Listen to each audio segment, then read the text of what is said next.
So ayan, concern ba kayo mga kadabs kung paano i-reading yung ating bill sa Meralco or kung ano mang electric provider yung nandyan sa inyo?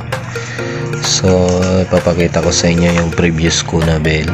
Ayan, is 1,300, tapos yung ngayon is 1,000 plus 1,067 pesos.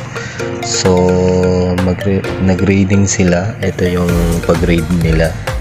Is current reading nila is yan 8,906 current reading yan. Yung previous is 8,821. So ang ginawa nila dyan is minus lang nila ito sa current yung previous. So kinalabasan dyan is 85, tapos tinimes nila dito sa 11.63 ang kinalabasan.